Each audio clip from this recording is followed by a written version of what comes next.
इन दिनों बागेश्वर धाम सरकार की चर्चा न केवल देश बल्कि विदेशों में भी जोरों पर है। पंडित धीरेंद्र शास्त्री दिव्य दरबार लगाते हैं, लेकिन क्या आप जानते हैं कि बागेश्वर धाम से कई रहस्य भी जुड़े हुए हैं?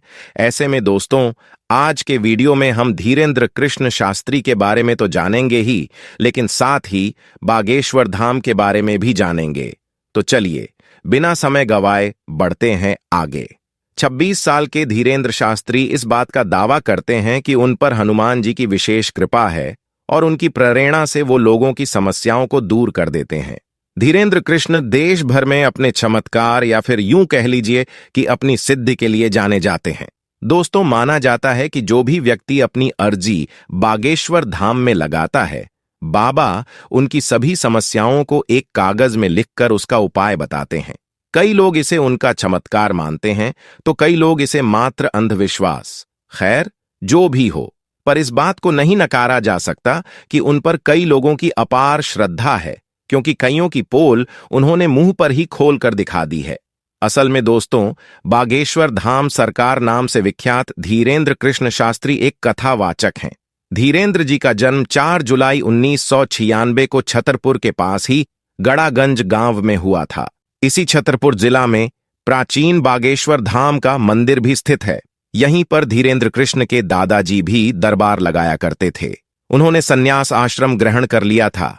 धीरेंद्र शास्त्री ने अपनी प्रारंभिक शिक्षा गढ़ा गांव के ही सरकारी स्कूल से पूरी की थी। कहा जाता है कि बागेश्वर धाम सरकार धीरेंद्र शास्त्री जी पर बालाजी हनुमान की असीम कृपा है, जिस कारण उन्हें कई सिद्धियां प्राप्त हुई हैं।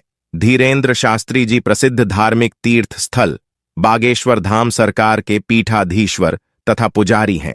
उनके धाम में देश के कोने कोने से कई श्रद्धालु उनके दर्शन के लिए छतरपुर जाते हैं और अपनी अर्जी लगाते हैं।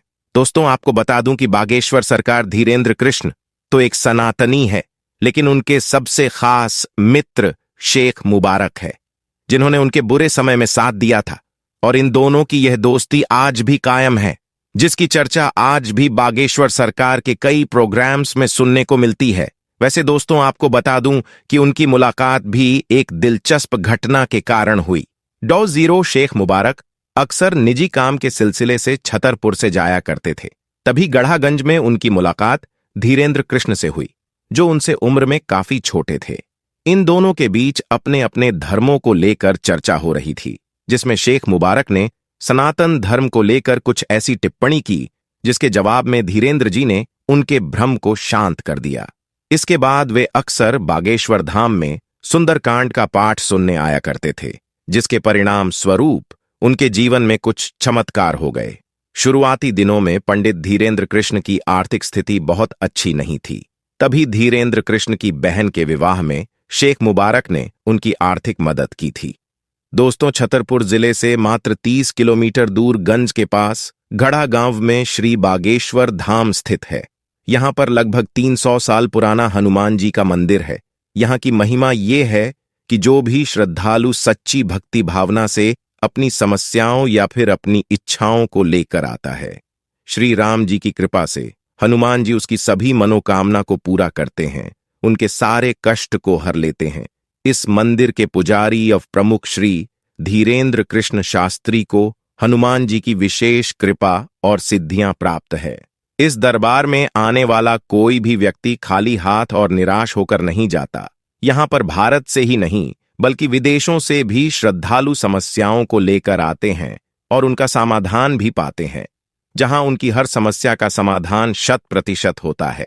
लोगों का यह भी कहना है कि यहां पर हनुमान जी की अदालत लगती है, यानी कि हनुमान जी यहां खुद आते हैं, जहां पर हनुमान जी जज बनकर लोगों की पेशी लगाते हैं। यहां पर बड़ी से बड़ी समस्या और बीमारी का इलाज किया जाता है। यहां पर कैंसर जैसी बीमारियों के साथ भूत प्रेत व ऊपरी बाधाओं के मरीजों के ठीक होने का दावा किया जाता है। बागेश्वर धाम की खासियत यह है कि यहां पर श्रद्धालुओं को अर्जी लगानी होती है। उनकी अर्जी स्वीकार होने पर बागेश्वर सरकार अर्थात धीरेंद्र कृष्ण शास्त्री जी बिना उनसे बात किए उनकी समस्याओं को धाम के पर्चे पर लिख कर देते हैं। इसके बाद उस व्यक्ति से उसकी समस्याओं की जानकारी ली जाती है। दोस्तों, रोगी द्वारा बताई गई सभी समस्याएं पहले से ही पर्चे पर 100% लिखी हुई होती हैं। इस बात की पड़ताल बड़े बड़े मीडिया चैनल व धर्म को न मानने वालों ने की और अपनी आंखों के सामने सच देखकर उन्हें भी मुंह छुपाकर धाम से बाहर जाना पड़ा और अंत में उन्हें भी बागेश्वर धाम में होने वाले चमत्कारों के आगे झुकना ही पड़ा।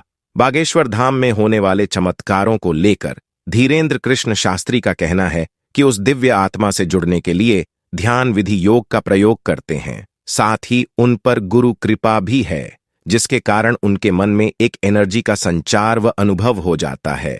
दोस्तों, साफ शब्दों में कहूं तो धीरेंद्र कृष्ण शास्त्री जी के पास ये सीधी है जिसे उन्होंने काफी तपस्या और हनुमान जी और अपने गुरु जी को खुश करके प्राप्त की है, जिसके माध्यम से वह सामने वाले व्यक्ति यहां तक कि उनसे हजारों किलोमीटर दूर बैठे व्यक्ति की समस्याओं को भी जान लेते हैं। और न सिर्फ उस व्यक्ति की समस्या बल्कि उस व्यक्ति की समस्याओं के अतिरिक्त पारिवारिक जानकारी, उसका नाम व पता सभी कुछ पहले ही बता दिया जाता है। असल में होता यह है कि जिस किसी की भी अर्जी को बालाजी सरकार स्वीकार कर लेते हैं, उस व्यक्ति को या फिर उसके परिवार के किसी भी व्यक्ति को लगातार सपने में बंदर दिखाई देते हैं। और ये कोई मन की बनाई बात नहीं है दोस्तों, जिन सब की अर्जियां लगी हैं उन सब ने इस बात को स्वीकार किया है।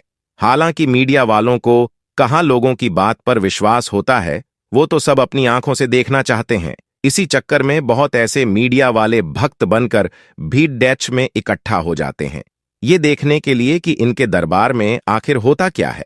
लेकिन जब मीडिया वाले दरबार में गए तो यह देखकर हक्के बक्के रह गए कि बागेश्वर बाबा ने उन्हें पहचान लिया था और उनकी पोल लोगों के सामने खोल दी। इस पूरे इंसिडेंट को देखने के बाद मीडिया वाले भी बालाजी सरकार के सामने नतमस्तक हो गए। जैसे ही यह बात लोगों के सामने आई, हर कोई यह देखकर दंग रह गया कि कैसे एक जवान बाबा ने के बड़े बड़े सबके कान काट रखे हैं। धीरेंद्र कृष्ण शास्त्री कहते हैं कि उन्होंने बालाजी महाराज के मदद से अब तक लाखों की जिंदगी सवारी है। बागेश्वर धाम सरकार की कृपा अपरंपार है, तभी तो जो कोई भी इनके दरबार में जाता है वह कभी भी खाली हाथ नहीं लौटता। सच्चे दिल से मांगी गई दुआ को बालाजी महाराज जरूर पूरा करते हैं, इसलिए उनके दरबार में भक्तों का तांता लगा रहता है। हर कोई बस एक ही मनोकामना करता है कि कैसे भी करके मेरी अर्जी लग जाए और बागेश्वर सरकार उसे खुद अपने पास बुलाए। कई महिलाएं तो इनके खूबसूरत चेहरे को देखकर इन पर आकर्षित हो जाती हैं। अब उनकी जगह कोई दूसरा बाबा होता तो वह इस बात का जरूर फायदा उठाता, लेकिन बागेश्वर महाराज ऐसे नहीं हैं। उन्होंने हजारों लोग के सामने इस तरह के महिलाओं को अपनी मां और बेटी कहकर सम्मानित किया है दोस्तों। लेकिन अगर आप हमारी बात मान तो यह सब कुछ धीरेंद्र शास्त्री के कठोर परिश्रम से संभव हो पाया है दोस्त। आज के लिए बस इतना ही। आपका इसके बारे में क्या कहना है कमेंट्स में लिख सकते हैं। वीडियो को लाइक और शेयर करें और ऐसी ही वीडियो देखने के लिए चैनल को सब्सक्राइब करें ताकि नए वीडियो का अपडेट आपको मिल सके। आपका बहुत बहुत धन्यवाद।